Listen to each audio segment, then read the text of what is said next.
If you could spend one day in the year 2100 to see what life would be like in that time, what do you think you would find? The idea of seeing the future, seeing life as we know it in a far, distant timescale, has been in the minds of people for thousands of years. But what if you could see even further into the future?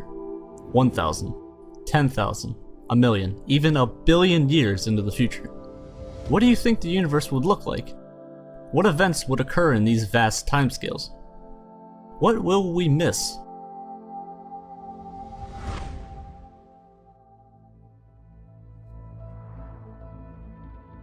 Let's start here on Earth. Everyone knows about Chernobyl, but if you don't, let's sum it up really quick. On April 26, 1986, just outside of the town of Pripyat, Ukraine, disaster struck at the Chernobyl nuclear power plant as reactor number 4 exploded, spewing over 8 tons of radioactive material into the surrounding area. This left the city almost completely uninhabitable. And due to the immense radiation still in the surrounding area, the Chernobyl zone won't be suitable for life until at least the year 22,000. By that time, you and I will most likely be dead, so we won't be able to finally ride this Ferris wheel that we waited 20,000 years for. In 50,000 years, due to lunar tides from the moon, the Earth's rotation will have slowed enough to the point that our days will become 1 second longer. If humans are still alive and thriving using our current timekeeping system, they will either need to add a leap second to the clock every single day, which, let's be real, would probably get really annoying really fast, or we would officially have to make the day 1 second longer. On a good night, you're able to walk outside and gaze up at the drops of milk in the sky, and if you're good, you might be able to point out some constellations and specific stars. Except that in 100,000 years from today, Earth and our solar system will have traveled so far throughout the galaxy's orbit that the star patterns in the sky that you see today will look vastly different. But maybe you're just looking at the stars the wrong way. By this time, Mars should be able to be completely terraformed, and you can hopefully take a look at the stars from a new planet. And it might be a good idea to get to Mars as soon as possible, for many reasons. In 500,000 years, it is extremely likely that Earth will have been hit by an asteroid greater than 1 kilometer in diameter. This asteroid would most likely leave a crater over 400 kilometers wide, and would cause massive fires across the globe, rendering the air practically unbreathable. If that isn't enough for you to want to leave Earth, then perhaps this will change your mind. In 1 million years, it is likely that Earth will have undergone a supervolcanic eruption large enough to cover over 3,000 cubic kilometers with hot magma. This much magma could fill up about 75% of today's Grand Canyon. The last supervolcanic eruption comparable to this event would most likely be the Toba supereruption. This was so powerful that it single-handedly sent the world into a global volcanic winter for over 10 years. Nearly all vegetation on Earth was destroyed, and scientists estimate that this single event almost completely wiped out human life. Numbers estimate that only 3 to 10,000 human individuals survived this eruption. If you've been around on this channel long enough, you'll know that I made a video discussing the Kardashev scale, a theoretical scale that ranks civilizations based on the amount of power they possess. It's estimated that in 1 million years, it's possible that, if humanity has survived and advanced enough, we could become a Type 3 civilization by the year 1 million. A Type 3 civilization harbors all of the power in the entire galaxy that it resides in, meaning that we could harness all of the energy of all the stars in the entire Milky Way galaxy. If humanity has thrived and successfully terraformed Mars, then this next milestone may be a problem. In 50 million years, it is believed that the orbit of Mars's moon, Phobos, will destabilize and come hurtling into the Martian atmosphere, and inevitably be ripped apart by tidal forces. This destruction may result in Mars having a ring system much like Saturn does today, but those rings may not last forever.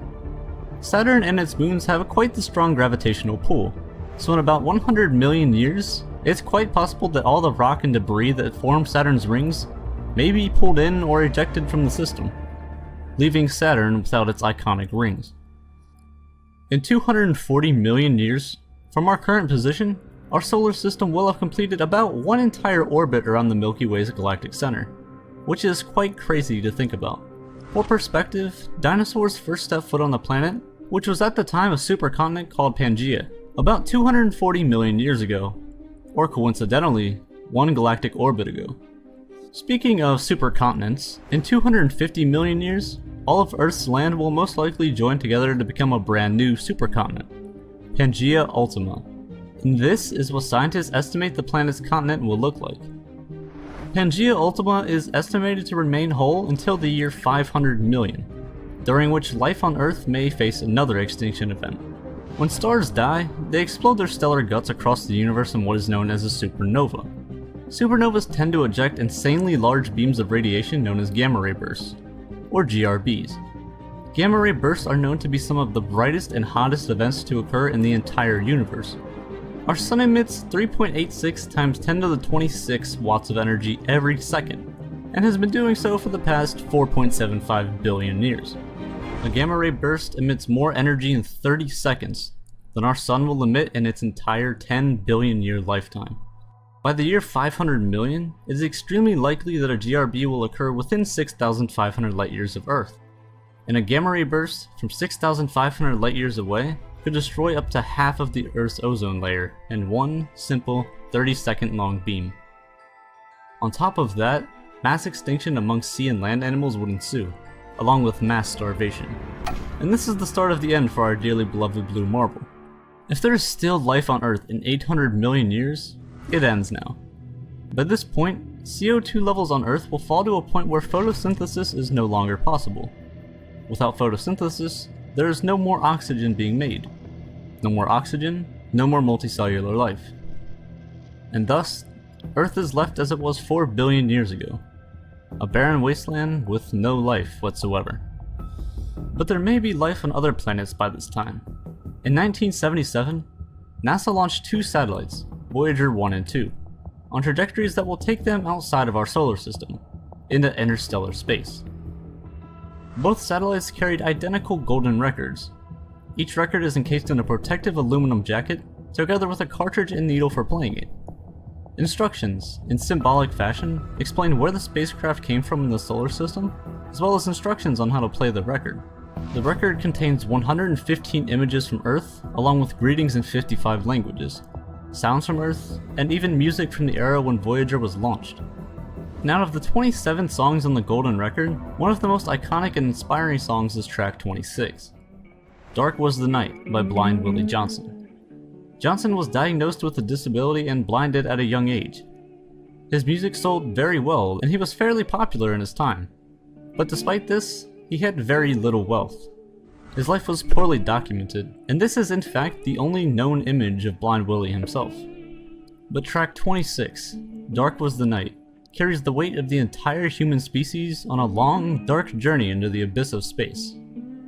A man with very little to his name and not much knowledge of the world around him has his art traveling through the cosmos at a speed of over 17 kilometers per second. And I believe this elegantly depicts us humans. We are very curious creatures who yearn to explore the universe around us, but we have very little knowledge of what is truly out there to be discovered. Much like Johnson, we are blind to what is outside our immediate vicinity. The golden records on the Voyager crafts are us, humans. To any alien civilizations that may find the golden records, that is exactly what this image of Blind Willie Johnson is to us. A snapshot of who and what we are. Astronomer Carl Sagan was on the research team tasked with collecting a representation of Earth to put on the records and included Johnson's song Because. Johnson's song concerns a situation he faced many times. Nightfall with no place to sleep. Since humans appeared on Earth, the shroud of night has yet to fall without touching a man or woman in the same plight. The struggles of humanity in the form of music will be one of the first and last things alien civilizations may hear from us. Because in 1 billion years, the information on these iconic golden records will no longer be accessible. These records may be the only thing that lets aliens know that Earth even existed, that humans were alive. The satellites themselves will have been out of commission for nearly the entire billion-year journey. But the golden records will still be there, attached to a chunk of metal hurtling through the emptiness of space, waiting to be found.